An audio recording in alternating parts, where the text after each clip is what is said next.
everybody, welcome to another video. Now this is a van tour of our van. Now you might be thinking, oh, I've already done one of those. This is nearly a year on. Go and have a look at what's changed.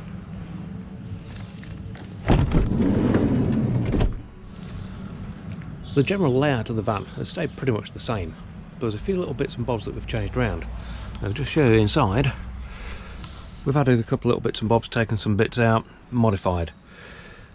Main thing that's noticeable is we've actually got storage on the sides, and it's actually something that we've modified fairly recently. Essentially they're just like seat back storage, but the mesh is really quite big and things drop through, so I've added this extra sort of fine mesh and Lip just stapled that on, and it just stops things from falling through and just keeps it a little bit more controlled, especially if you're going to have bumpy lanes. You don't really want things dropping out all the time. As far as sort of general usage goes, it's stayed pretty much the same. There's a couple of little modifications that we've made since it was first built, but generally the usage is still the same. We've still got these fantastic sort of tea, coffee and hot chocolate pots. We've actually got some great mugs that we bought online, which are customised for us. There's one for me and one for Tracy. Just little bits and bobs, just to keep us going really. The USB powered tap, that's worked brilliantly, it still works brilliantly, but since the last van tour we have modified the way the water bottles are. So down here in the cupboards, small changes, nothing too major. In there we've got kettle being stored. This is our wastewater now, and we're actually using 5 litre bottles of water, which we refill from our water filter. The original ones that we had, which were these bottles, had a real sort of strong flavour to them after the water had been stored for a day or so. So we decided, right, get rid of that, just use one for the wastewater, and we'll stick to using those because we know they're good and it's clean drinking water that comes out of it, so makes a bit of a difference. We also modified that, so we've actually got a piece of hardline pipe which goes up to the tap, so there's no chance of it kinking and actually shutting off. The other side, there's now a shelf in there, and the storage has been sort of adjusted around to actually make things a little bit easier to keep things in sort of storage, little sort of trays and stuff like that. The more we use the van, the more we discover we need to change things around, and so these are the sort of things that we tend to sort of keep in there. Obviously sachets of coffee and stuff like that. But yeah, that makes a big difference. Down the bottom here, if we move toilet roll and the wipes, etc., that's where we store the hob and the gas bottle. Hob's the same as before, twin burner, and runs on these 450 gram common bottles, which we were really surprised how long they last.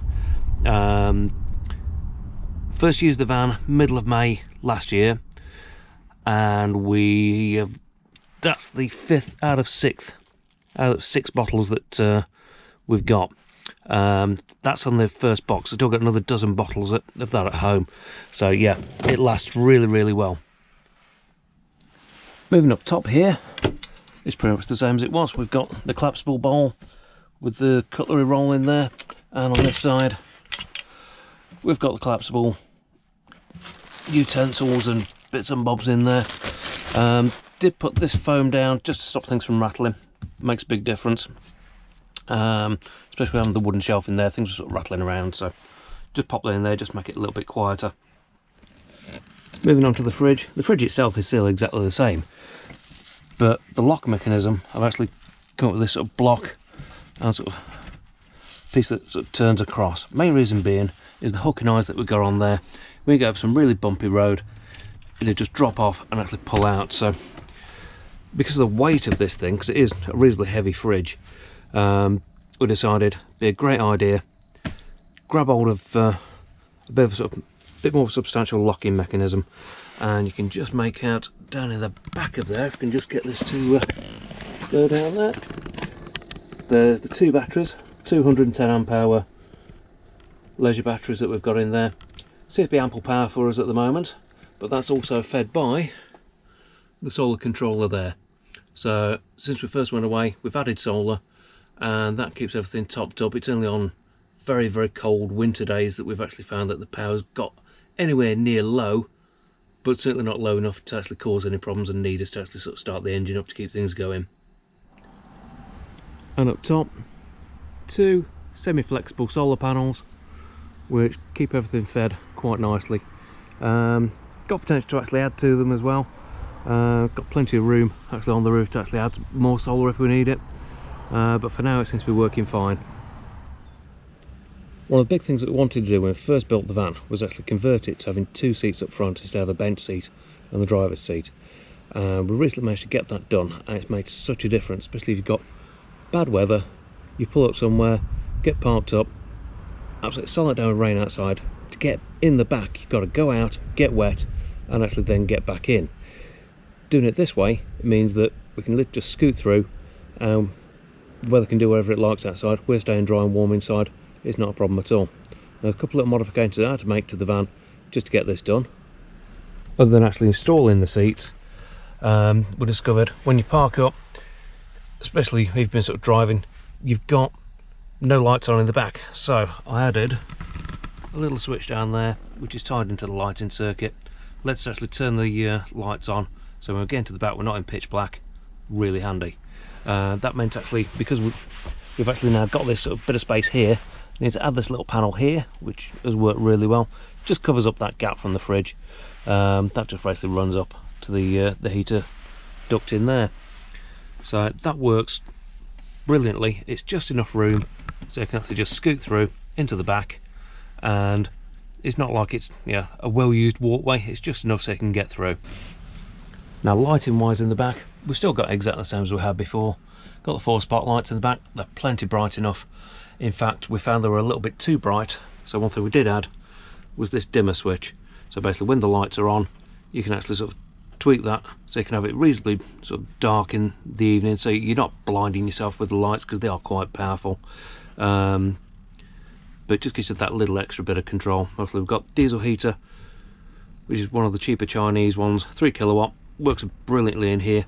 That's your control panel there, and down here I actually recently modified that to a flush fit panel, which means when we actually open the door we can open it all the way. Really quite useful. The original one was on there actually stuck out a bit, so you can only really get the door to there, so that worked really well, made quite a difference to it. Small modifications to the back, really it's just been cosmetics, except for this little feature there, which is a bit of a sort of lock clasp. We found whatever we're doing to actually hold this bench in place, over bumpy roads or anything like that, it'd actually still start moving. So that clasp on there just holds everything absolutely rock solid in that bench, because obviously that's the one that pulls out, which I'll show you now. So as far as setting the beds up goes, it's literally undo this clasp along here and let's just pull that straight out. That forms one half of the bed. Lift that up, pull this out, takes a little bit of jiggling just to get it in place, but that then forms a nice solid bed base, and the cushions then come together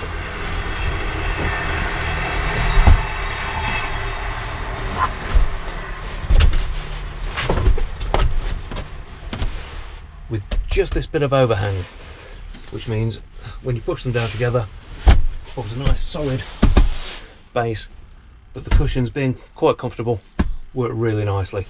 Takes no time at all to set up. Literally we have a sleeping bag, 2 pillows, and that's set up done. And packing it down just as quick. You just pop the sides out, put your cushion back, slide this side back, and always sort of lift it up just to get it started, because it's slightly awkward but not bad. That drops in, and then that one just pushes back into place and then just reclasp as per normal. And if I take the cushions off, you can see we've actually got quite a bit of storage under here, which is just a case of flip that, use the black tab, lift up, and you've got access to all of the storage underneath. At the moment there's not really a great deal in here, but you know, when we're going away, you know, we've done over a week, it's not a problem at all. You can store whatever you need to in there, loads of room, no problem at all. When you're done, it is literally just a case of drop it down and redo the catch up, and you're done. And just up behind the seat we've got the stool which we use outside, and this stool that we used to sit on inside. Now we did originally have like a bigger version of that, but weirdly, where all these sort of bits were, it started cracking and sort of deforming, so we ended up binning that and buying this one which is almost like a sort of a fisherman's sort of seat essentially. We'll just set up, I'll show you. And there we go, literally a little stool that you can sit on. It's perfect height for actually sort of cooking or washing up or anything like that, so it gives you sort of access there, so you're not down on your knees, not uncomfortable. Makes it sort of nice and easy, because obviously we've only got the low ceiling, it's not sort of a high top van, but just makes it a bit more manageable. And another thing we did add was this little bit of sort of seat back storage. Now we had this on the double seat, which wasn't too bad, but it's just like storing things like, you know, the pump for doing the vacuum bags, torches, spare batteries, charge packs, leads. It's just little bits and bobs. They're really handy just to keep on the back of the seat. Just keeps everything tucked out of the way. Obviously we do have the curtain still, where it just pulls over like that. Doesn't work too badly. We've never really had any problems with sort of light coming in or anything like that. It's a fairly thick curtain anyway, so, but literally just keeps everything separated from the cab, and then sort of essentially sort of gives you a bit more privacy as well, but without actually putting the external sort of screens on, which kind of sort of, if trying to sort of do a bit of a stealth camp, kind of gives the game away a little bit too much. And coming around the back, obviously you've got the rear windows, and these are the bungs that go in there. That works brilliantly, blocks out all the light, and you don't get any problems with sort of like you get with curtains. You've still got a window behind there that's a cold spot. It gives you that little bit of extra insulation. The other thing we did do with these, put the silver backing on, and especially if you've got sort of direct sunlight on the back of the van, it works brilliantly, just stops any of the excess heat coming through, and again when it's cold it stops the sort of condensation from hitting that window quite so badly. Works really well. And what you probably noticed right the way down there is the table. Now it's the sort of thing, when we first sort of were building the van, we found the table and kind of that set the scene for the colour scheme and everything that we did with it. I think we've used the table 3 times in total. It's mad. Rather than just setting it up, we'll all just sit there with it, or the food on our lap or something like that. So it's not something that we really use very often, but we always keep it in the van because it takes 2 seconds to actually set it up, and it's handy if we're doing anything that we actually need a table for, and it just makes things a bit easier. One of the other features that we did add to the van were these wind deflectors. Only beyond those, it lets us actually drop the window down a bit of an evening or overnight, but because they actually come down and sort of cover the top of the window, you don't get a problem with sort of rain coming in or anything like that. It gives an extra bit of ventilation which will help with the condensation inside. Now you're always going to get some condensation, that's part and parcel of it. You've got a warm insulated rear end of the van, especially with sort of essentially having it as a living space, so you breathe in will give you condensation in the air regardless. You've got a massive glass area in the front, and it will get condensation on it. There's no way around it really, unless you're running sort of heated glass, in which case your power usage would be ridiculous. So it's all about managing that side of it. I think we've got it down to a T fairly well, and I did a video sort of last week about that, how it sort of deal with the condensation and stuff like that, so go check that out. But there's a fair bit of sort of management just to try and help it along a little bit.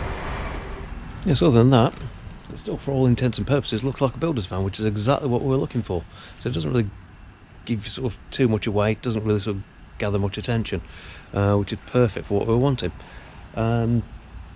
Would you believe that was actually clean a couple of days ago, but this time of year it's ridiculously dirty on the roads, so it's the sort of thing that, yeah, try and keep it a little bit clean, but yeah, there's only so much you can do at the moment.